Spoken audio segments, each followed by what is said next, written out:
Hi class, I'm Sir Sly and welcome back to my channel. So today, we will have the part 2 of our Google Meet discussion. Ayan. So, again, thank you sa lahat ng mga nag-subscribe, nag-like at nag-comment sa aking mga videos. Pwede nyo rin i-share.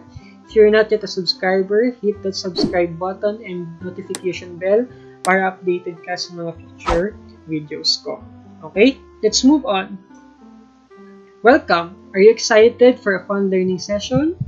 Excited ka na? Diretso na tayo sa ating topic. So today, we will talk about, I think alam nyo na, Google Meet for Students Part 2. Last time, we talked about using Google Meet in your laptop or PC. This time, we will talk about using Google Meet in your smartphone. Again, I will be discussing this one in the perspective of the students. So, recall lang ulit natin, ano ba ang Google Meet? Babasahin ko na lang. Google Meet is a video chatting service developed by Google, designed primarily for business and office use, which lets colleagues chat over video and text. And also, ginagamit na rin siya ngayon for educational purposes. So, what do we plan to accomplish today? Again, we have 3 goals. Now, these 3 goals are actually the same with what we had in the first part of our discussion for Google Meet. So, what are those 3 again? We have number 1, launch Google Meet, join a meeting or a call, and then use the free features of Google Meet. But this time, all of this will be done using your smartphone. Now, if you will notice, tinanggal ko na yung plus natin dito sa baba, which is yung about sa node reactions for Google Meet. Kasi, nung tinry ko sa cellphone ko, or sa smartphone ko, may nag-appear na message. Ito yung sabi. Okay, so I will put it on the screen. Yan. So, basically, ang sabi dyan, hindi pa available sa aking smartphone yung paggamit ng node reaction. Okay, so, to start our discussion, ang ginawa ko, nag-screenshot ako and then yung screenshot yung nilagay ko sa Canva presentation ko para yun yung gagamitin ko to discuss Google Meet using smartphone. Okay, so Google Meet using your smartphone.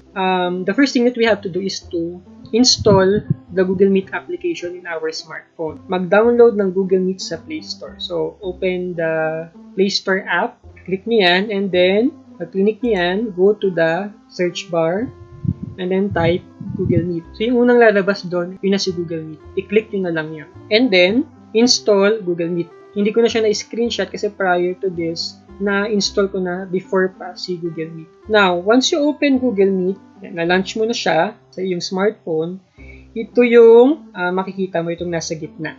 Now, let's talk about these 2 parts at the top. Itong 3 lines. Pag click mo yan, ito yung lalabas. Yung Google account mo, yung settings, and feedback, report abuse, and then help. And then on the other side, sa right side, bago to sa paningin niyo yung icon ng headset. Pag click mo yan, ito yung lalabas. Anong ibig sabihin yan? Yung gagamitin mo for Google Meet is headphone. Pwede mo rin piliin si speaker if you want, or pwede mo rin piliin na mag-audio off kapag ikaw ay gagamit ng Google Meet sa smartphone. So, to exit this, just click cancel. Okay. So, next, punta naman tayo sa gitna. Ang makikita mo sa gitnang part ng screen mo is yung icon ng mic tsaka ng video.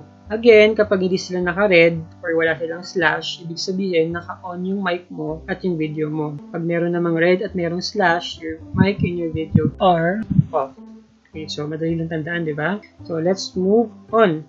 Okay, so next. Below the icon of the mic and the video, you can find these 2 options, new meeting and meeting code. Now, if you will remember in our previous video, ito yung makikita ninyo sa homepage ng ating Google Meet sa laptop or sa PC. Okay, so again, you will use meeting code as a student to be able to join your class or your Google Meet. Click this and then this will appear. I-type nyo dito yung inyong code at i-click ang join meeting.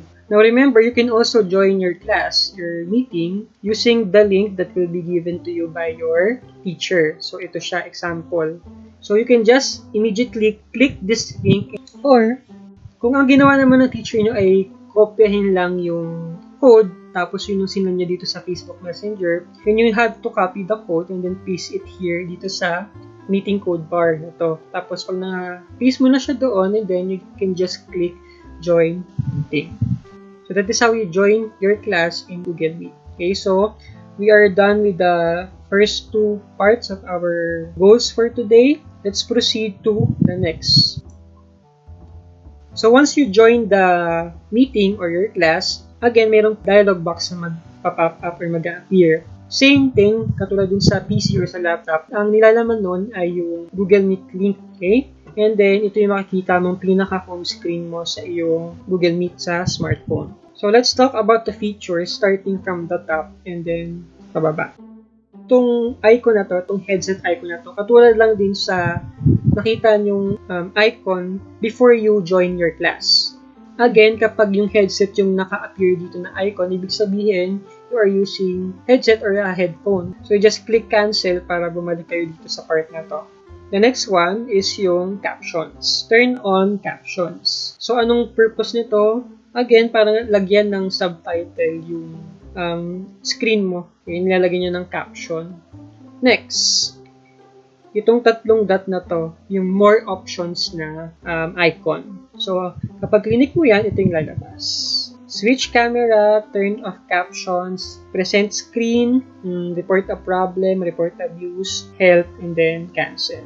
So, yung switch camera, pag click mo yan, obviously, mag-change yung camera mo from front cam to back camera or rear camera, and then vice versa. And then turn off captions or turn on captions itong part na to kung gusto mong i-turn on or i-turn off si captions. Present screen, I will talk about this later. Then we have here report a problem, report abuse, again para sa Facebook. And then we have help here. If you click this, you will be able to know more about Google Meet. And then you can just cancel or click cancel kapag gusto mong mawala na ito at bumalik sa ganitong klaseng view. Next. Yan. Punta tayo sa mga options dito sa gitna. So, dito muna tayo sa icon na to. Pag click mo yan, mag-green siya. Ano ibig sabihin yan? Yan yung mga list of participants. And then the list of participants will appear here. Okay. Now, syempre, smartphone lang yung gamit ninyo. Maliit lang yung screen. So, kapag marami kayo, scrollable na tong part na to. Next, yung nasa gitna naman, I think you are also familiar with that, is the chat box. So, you can type your message here, your question, your suggestion, yan. Now, if hindi ikaw yung nag-send ng message, ang makikita mo ay ganito. So, merong 1 dito sa part na to. Ibig sabihin, merong isang tao na nag-send ng message. Alright, let's move on.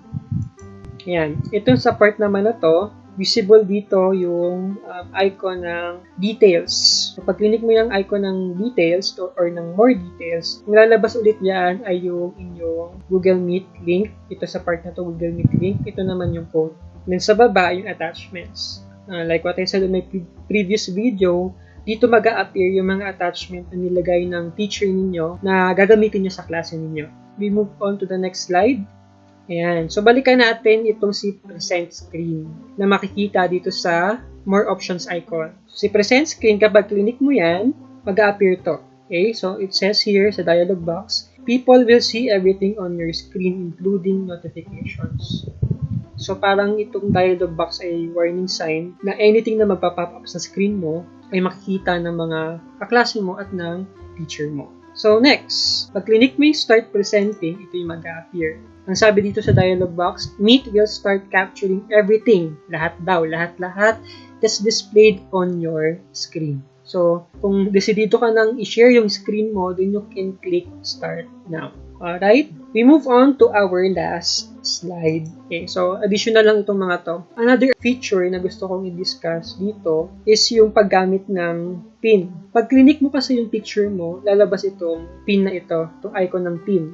Anong ibig sabihin yan? Ibig sabihin yan, all throughout the meeting, ang makikita mo lang sa screen mo ay ikaw. Okay? So, pag click mo ulit yan, pag in-pin mo ang sarili mo, ang lalabas sa iyong screen ay kung sino man yung active na speaker. So, you can also pin your classmates or your teacher para sila lang or siya lang yung lalabas sa screen mo. Alright, now, once your class is done, you can just click the hang up button or the or end call button para ikaw ay mag-exit na from the Google Meet. Okay, so ganun lang kasimple yung paggamit ng Google Meet sa smartphone.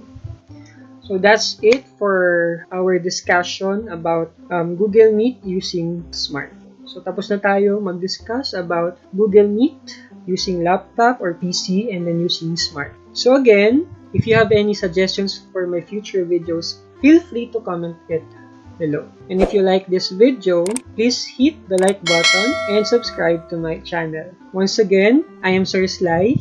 Thank you for watching, and always remember not to study hard, but to study smart. See you next meeting. Bye class!